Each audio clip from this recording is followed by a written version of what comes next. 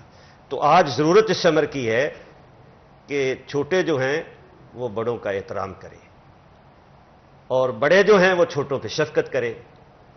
اور اہل علم کا کام یہ ہے کہ محراب و منبر سے، آج جمعۃ المبارک ہے، علماء اور مشائخ کو چاہیے کہ وہ محراب و منبر سے فروعی اختلافات کو بالا تاک رکھتے پس پشت ڈال کر وہ کتاب اللہ اور سنت رسول اللہ صلی اللہ علیہ وسلم کے نور سے اہل اسلام کو، معاشرے کو منور و روشن کرے اور لوگوں کو سبق دے کہ اللہ تعالیٰ نے قرآن حکیم میں ایک دوسرے کے اکرام کا حکم دیا ہے، تکریم کا حکم دیا ہے، عزت کا حکم دیا ہے. اگر میں آپ کو اشرف سمجھوں گا تو آپ مجھے اشرف سمجھیں گے، میں آپ کے بارے میں خیر کا جملہ ادا کروں گا تو دوسرا جو ہے وہ بھی خیر کا جملہ ادا کرے گا. اور پھر معاشرہ جو ہے کتاب اللہ اور سنت رسول اللہ صلی اللہ علیہ وسلم کے نور سے نہ صرف مزین ہو جائے گا بلکہ معاشرہ جو نور سے روشن ہو جائے گا. بے شک. اور مولانا صاحب آپ نے بڑی خوبصورت بات کی، جہاں پر اگر ہم کسی کے اوپر کامنٹ کر دیتے ہیں تو کتنی عام بات ہے اور کتنے آرام سے کر دیا جاتا ہے، کچھ بھی کہہ دیا جاتا ہے کسی کی فزیک کے بارے میں، جبکہ ہم سب کو اللہ تعالیٰ نے بنایا. اور جب ہم کسی اور کے لیے یہ ایسا جملہ ادا کر دیتے ہیں تو نہ صرف ان کا دل دکھاتے ہیں بلکہ جو بھی محفل ہے جہاں پر بھی آپ ہیں دوسرے لوگوں کے دل میں بھی اس طرح کی بات چپ جاتی ہے. ہو سکتا ہے کہ وہ بچے اگر وہاں پہ موجود ہیں وہ اس عادت کو وہاں سے اپنا لیتے ہیں، آگے چل کے اپنی زندگی میں وہ بھی اسی عادت کو دہراتے ہیں، جو کہ نہ صرف ایک جملہ کتنے سارے لوگوں کو امپیکٹ کر سکتا ہے. اس لیے ہمیشہ کوشش کرنی چاہیے کہ کہیں پہ اگر کسی کی بات بری بھی لگ جائے، آپ کے دماغ میں کوئی اس طرح کا خیال بھی آ جائے تو کسی کا دل نہ دکھائیں، کسی کا دل نہ توڑیں. اور یہ بہت امپورٹنٹ بات ہے، بہت ہی امپورٹنٹ بات ہے جو کہ ہم شاید اپنی زندگی میں اگنور کر دیتے ہیں. کبھی بھی کچھ کہہ دیتے ہیں، کسی کو بھی دل دکھا دیتے ہیں. لیکن ہمارے پیارے نبی صلی اللہ علیہ وسلم کی سیرت پر چلتے ہوئے کوشش یہی ہونی چاہیے ہمیشہ کہ کسی کا دل نہ دکھائیں، کسی کا دل آپ کی وجہ سے نہ دکھے، چاہے وہ انٹینشنل ہو چاہے وہ ان انٹینشنل ہو. اسی کے ساتھ آج کے پروگرام کا وقت ختم ہوتا ہے. میں بہت بہت شکریہ ادا کرتی ہوں آپ دونوں کا آج میں جوائن کرنے کے لیے اس ڈسکشن میں، اور اتنا خوبصورت ڈسکشن جو کہ اسپیشلی ہماری زندگیوں کے حوالے سے، ہماری انٹریکشنز کے حوالے سے. ایک دفعہ پھر بہت بہت شکریہ ادا کرتے ہیں آپ کو. یہاں پر بالکل چھوٹا سا بریک لیں گے. بریک لینا تو میں چاہتی تھی لیکن کیونکہ پروگرام کا وقت ختم ہو رہا ہے تو آپ مجھے اجازت دیں. اپنا خیال رکھیں. اللہ حافظ.